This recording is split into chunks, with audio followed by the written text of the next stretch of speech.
Hello guys, welcome and welcome back to my channel. आज हम पढ़ेंगे conflict and peace building. Lesson number 7 का ये छोटा सा पार्ट रह गया था, तो मैं सोच रही हूँ कि पहले इसको कवर कर लेते हैं। तो जी क्वेश्चन है, क्या राष्ट्र राज्य व्यवस्था का अंत हो गया है अथवा ये व्यवस्था समाप्त हो रही है? तो जी यहाँ लिखा गया है, राष्ट्र राज्य व्यवस्था में अनेक बड़े परिवर्तन हो गए हैं। उच्च तकनीकी युग की संचार क्रांति, परमाणु सशस्त्र पूर्ण युद्ध, बढ़ती हुई आपसी निर्भरता तथा अनेक राष्ट्रीय शक्तिशालीकर्ताओं के प्रभाव से प्रारंभिक राष्ट्र राज्य व्यवस्था को गहरा धक्का लगा है। परमाणु युग में राष्ट्र राज्य अपने लोगों की सुरक्षा देने का मूलभूत कार्य करने में ही असमर्थ हो गया है। राष्ट्र राज्य कभी भी पूर्णतः आत्मनिर्भर तथा आत्म संतुष्ट नहीं हो सकते। आपसी निर्भरता बढ़ रही है और अंतर्राष्ट्रीय निर्भय के लिए एक अनिवार्य शर्त बन गई है। अंतर्राष्ट्रीय तथा क्षेत्रीय संगठन रहेंगे और भविष्य में इनकी संख्या बढ़ेगी भी। राष्ट्र राज्यों को अपनी अस्तित्व तथा कुशलता को बनाए रखने के लिए किसी न किसी प्रकार के एकीकरण को ढूंढना ही होगा। शीत युद्ध की समाप्ति के पश्चात राष्ट्रों में आपसी सहयोग बढ़ा है। आर्थिक क्षेत्रीय संगठन, पार राष्ट्रीयकर्ता, बहुराष्ट्रीयकर्ता आदि संगठन आगे बढ़ रहे हैं। लोगों के साथ संबंध तथा आपसी अंतर्क्रियाओं और संबंधों में तेजी से वृद्धि हो रही है। राष्ट्र राज्य को भौगोलिक सीमाओं को संचार साधनों तथा यातायात के तीव्र गति साधनों ने कमजोर कर दिया है। इससे अंतर्राष्ट्रीय राजनीति में राष्ट्र राज्यों की भूमिका में कमी आई है, जो एक स्वाभाविक क्रिया है, क्योंकि आज वैश्वीकरण को एक आदर्श मूर्त रूप से मान्यता प्राप्त हो चुकी है। यूरोपीय संघ अब अधिक एकीकरण की ओर बढ़ रहा है।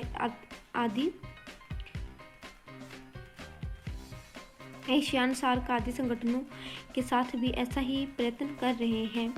इस कारण राष्ट्र राज्य व्यवस्था का अंतर्राष्ट्रीय व्यवस्था की ओर आर्थिक एकीकरण लगभग निश्चित ही है। लेकिन इसका अर्थ यह नहीं है कि राष्ट्र राज्य व्यवस्था समाप्त हो गई है अथवा भविष्य में यह समाप्त ही रही है। अंतर्राष्ट्रीय व्यवस्था में किसी न किसी रूप में राष्ट्र राज्य व्यवस्था जरूर बनी रहेगी। राष्ट्र राज्य व्यवस्था बदलती है और बदलती रहेगी। राज्य व्यवस्था अस्तित्व में है, इसमें परिवर्तन हुआ है तथा भविष्य में भी परिवर्तन होगा, परंतु इसके साथ साथ ही राष्ट्र राज्य अंतर्राष्ट्रीय व्यवस्था के प्रमुख कर्ता बने हुए हैं, भविष्य में भी बने रहेंगे और केवल उसकी भूमि परिवर्तित हो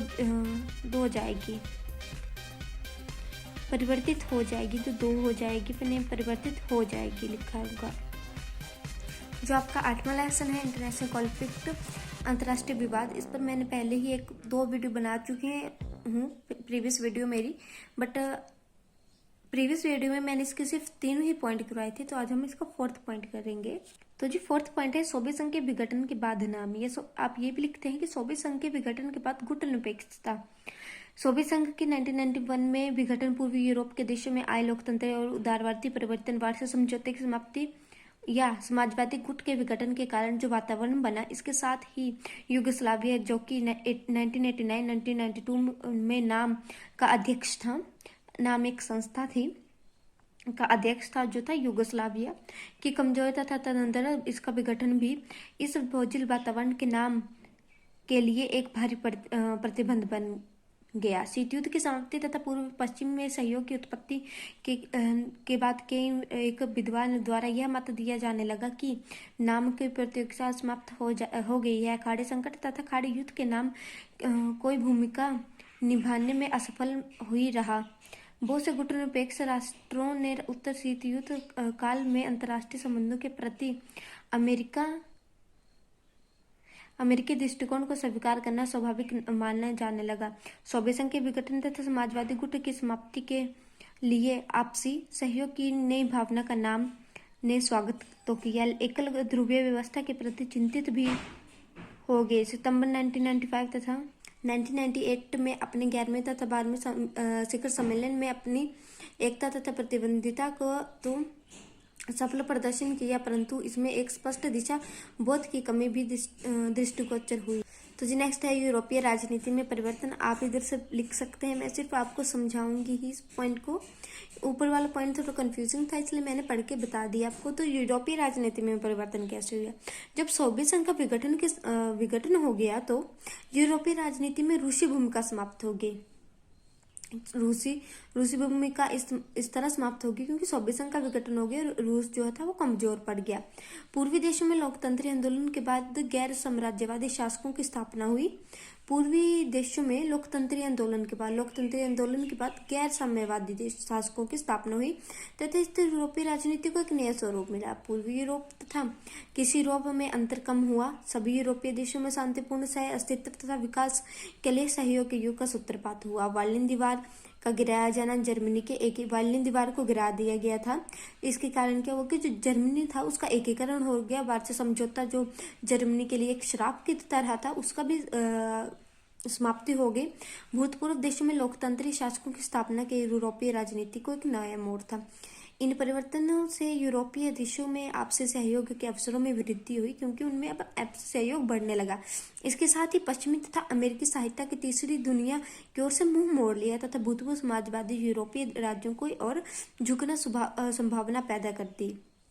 अमेरिका पूर्वी यूरोप के देशों पर अपना प्रभाव विशेषकर आर्थिक प्रभाव बढ़ाने में गहरी रुचि रखता था। जो अमेरिका था वो यूरोप के देशों पर अपना प्रभाव बढ़ाने में काफी गहरी रुचि रखता था। यहाँ लिखा गया है पश्चिमी यूरोप के राज्य जो यूरोपीय समुदाय के रूप में संगठित थे पूर्वी यूरोप के राज्यों के साथ व्यापारिक और आर्थिक संबंधों को बढ़ाने के स्वाभाविक आर्थिक विकास के अवसरों को पहचानते थे। वे ये मानते थे कि पूर्वी यूरोप के जो देश थे वे मानते थे कि अमेरिका पर निर्भर बने।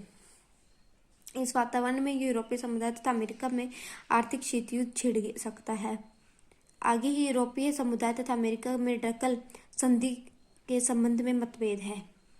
नेक्स्ट वीडियो में हम करेंगे सोवियत संघ का विघटन तथा अंतर्राष्ट्रीय संबंधों में न्यू और सस्ता नियंत्रण की संभावना अथवा सोवियत संघ का विघटन तथा अंतर्राष्ट्रीय संबंधों में सस्ता नियंत्रण के कारण। Thank you for watching. अगर आपको वीडियो पसंद आई हो तो वीडियो को लाइक कीजिएगा, चैनल को सब्सक्राइब कीजिएगा। अगर आप कोई और इन्फॉर्मेशन लेना चाहते हैं तो प्लीज़ कमेंट के नीचे ही कमेंट मत कीजिएगा, साइड में कमेंट कर दीजिएगा क्योंकि फिर मेरे को वो शो नहीं होता है, इसलिए मैं जल्दी से वीडियो नहीं बना पाती हूँ। जैसे जो राष्ट्रसंघ वाला क्वेश्चन था उस पर नहीं बना पाई तो उसके लिए मैं माफ़ी चाहती हूँ। अगर आपको वीडियो पसंद आई हो तो वीडियो को लाइक कीजिएगा, चैनल को सब्सक्राइब कीजिएगा। थैंक यू फॉर वॉचिंग और प्लीज़ अपने फ्रेंड्स के साथ शेयर कीजिएगा।